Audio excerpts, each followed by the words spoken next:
Group 2 mains పరీక్షా తేదీలపై రూమర్లు రుబాబు చేస్తున్నాయి. ఈ అంశంపైన స్పష్టంగా ఈ రోజున క్లారిటీ ఇవ్వబోతున్నాను మిత్రులారా. గ్రూప్ 2 సీరియస్గా రాసేటువంటి మిత్రులందరికీ కూడా స్వాగతం.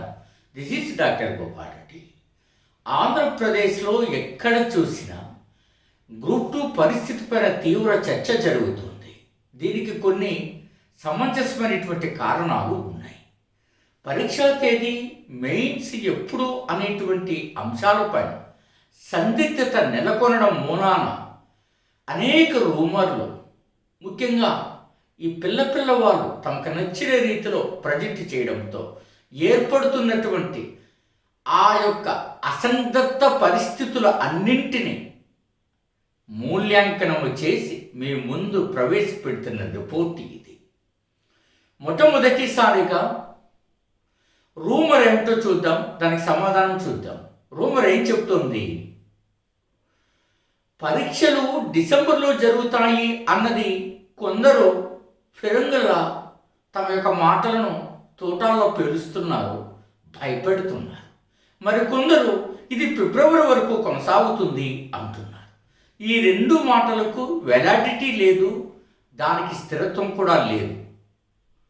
ఎందుకంటే ఇప్పటి వరకు కూడా ఏపీపీఎస్సీ మెయిన్స్ పరీక్షా తేదీల పైన సమగ్రమైన చర్చలు ప్రారంభించలేదు. This is the confirm. కాబట్టి రూమర్లందరినీ మీరు వీటిని ఎంకరేజ్ చేయొద్దండి. రైట్.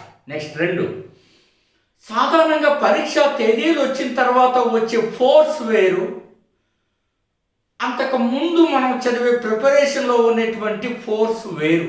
చాలా శక్తి వస్తుంది పరీక్ష తేదీలు రాగానే.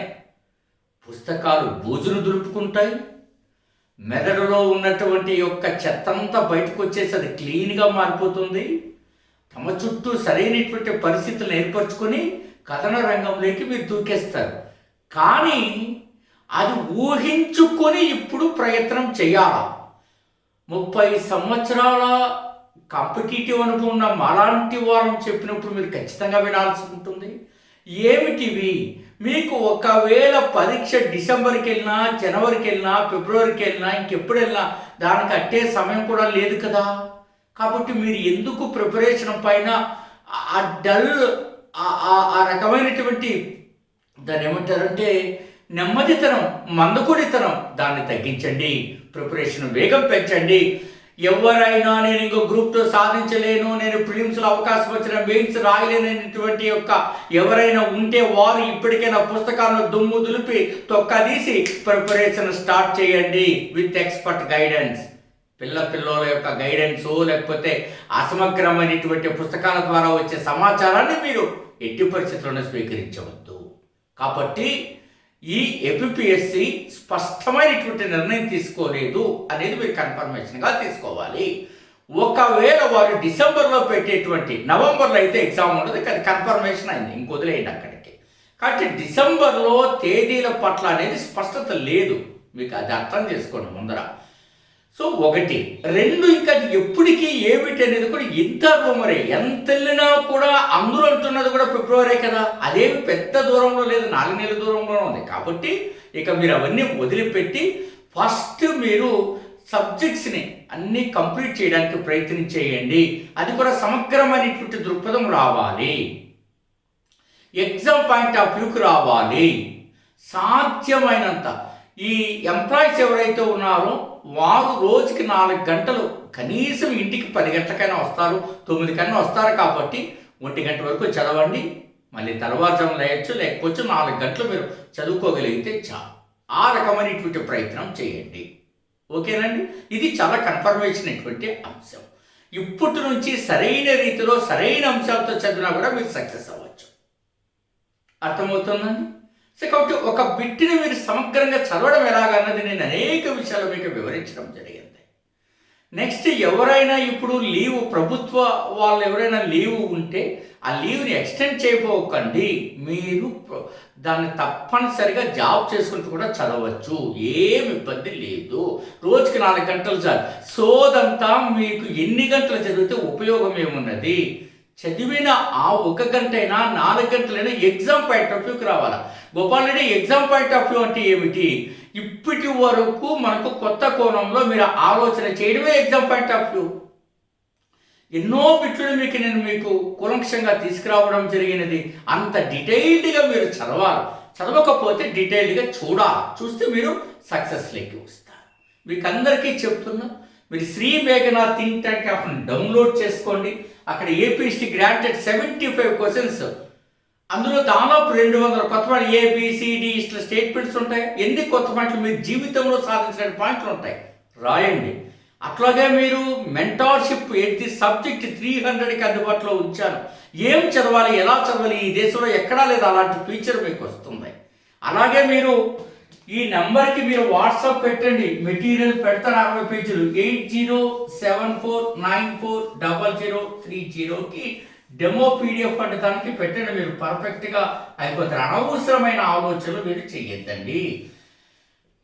రెండోది మీరు చూసుకున్నారు కదా, రెండో అంశాన్ని నేను చెప్పబోతున్నా. మీరు డైలీ టెస్ట్ సిరీస్ ప్రతిరోజు మిమ్మల్ని కీప్ ఆన్ చేస్తారు.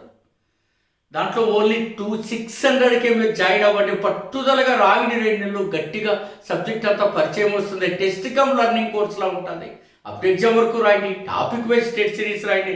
అద్భుతమైన పుస్తకాలు మీకు ఏంది ఈ వీడియోలో చూపిస్తున్నారా అని అనుకోవద్దు.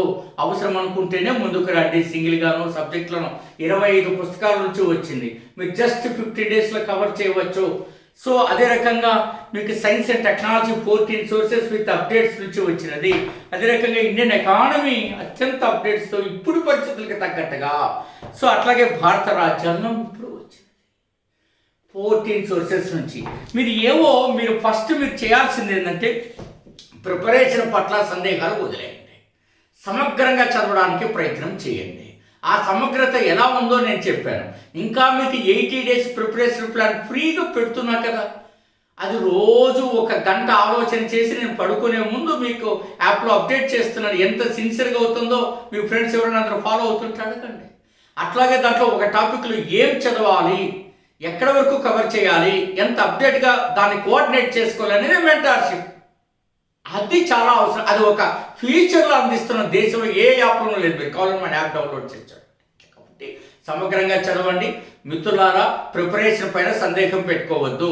ఇంతవరకు ప్రాణం పెట్టి చదువును వదలొద్దు. సోది లేకుండా సూటిగా స్పష్టంగా చదవడానికి ప్రయత్నం చేయండి. సో కొత్త సమాచారాన్ని తీసుకొని కన్సాలిడేట్ చేసుకోండి. ఉదాహరణకు గాడిచర్ల హరి సర్వోత్తమరావు ఉన్నాడనుకో, మీరు ఆల్రెడీ ఏమడిగాడు, అతను కాలేజీ నుంచి బయటికి రావడము, తిరగడము, స్వరాజ్య పత్రికలు వ్యాసాలు రాయడము, అతనికి 3 సంవత్సరాలు జైలు శిక్ష పడి ఇవన్నీ చదివేశారు కదా. ఇంకా కొత్తగా ఏమి చదవాలా అని ఆలోచన చెయ్యి. అంతే తప్ప ఆంధ్ర తిలకని ఎవరిని అంటారు, స్వరాజ్య పత్రిక సంపాదకుడు ఎవరు, స్వరాజ్య పత్రిక ఎక్కడి నుంచి వెలువడింది, I'm not interested in this kind of nonsense. సెన్స్తో చదవండి. అట్లాగే సైన్స్ అండ్ టెక్నాలజీలో మీరు ఏవైతే ఇప్పుడు చదువుతున్నారో అది సిలబస్లో రాదో మీరు సివిల్ సర్వీస్ పరీక్షలు చూడండి, మీకు స్పష్టంగా అర్థమవుతుంది. ఎకానమీ అనేది ఇప్పుడు మీరేదో మనకు మార్కెట్లో ఉన్న పుస్తకాలు చూసి తిరిగి ఏమి పనికి రావట్లేదు. అప్డేట్ ఇన్ఫర్మేషన్ని సమగ్రంగా చదవడానికి ప్రయత్నం చేయండి. సింపుల్ చూడండి, జాతీయ రహదారు. సో ఎక్స్ప్రెస్ హైవే జాతీయ రహదారు భాగమా కాదా అని ఒక స్టేట్మెంట్ ఇచ్చానుకో, ఏంటి మీకు అర్థమవుతుంది. జాతీయ రహదారులలో గ్రామీణ రహదారుల నెట్వర్క్ ఎంత, ఎందుకంటే ఇది ఈ మధ్య కరెంట్ ఇన్ఫర్మేషన్ కావాలి. ఆ కరెంటు చుట్టూ ఈ రకమైన డేటా కావాలి. ఈ డేటా గోపాల్ రెడ్డి ఇచ్చింది అయి ఉండదు, భారత ప్రభుత్వం ఇచ్చింది అయి ఉండాలి. అప్పుడు మీరు సమగ్రంగా వెళ్తారు. ఆన్సర్ చేయండి చూద్దాం. చాలా ఆసక్తికరం. దేశంలో అతిపెద్ద పులుల సంరక్షణ కేంద్రం నాగార్జున సాగర్ శ్రీశైలం అంటున్నారా? ఎప్పుడైనా దాని కోర్ ఏరియా ఎంత ఎప్పుడైనా చదివాను. అది ఓరియంటేషన్ అంటే మీరు సమగ్రంగా ఒక ఎక్స్పర్ట్స్తో చూడాలి. సో రైట్, వింటారు కదా. సో ఇది ముఖ్యమైనది. కాబట్టి ఇంతకు మించి మీరు ఏ రూమర్స్ వినాల్సిన అవసరం లేదు. దయచేసి కూల్గా చదవండి, జాబ్ ఖచ్చితంగా కొడతారు. అర్థమవుతుందా? All the very best, me doctor Gopal Reddy.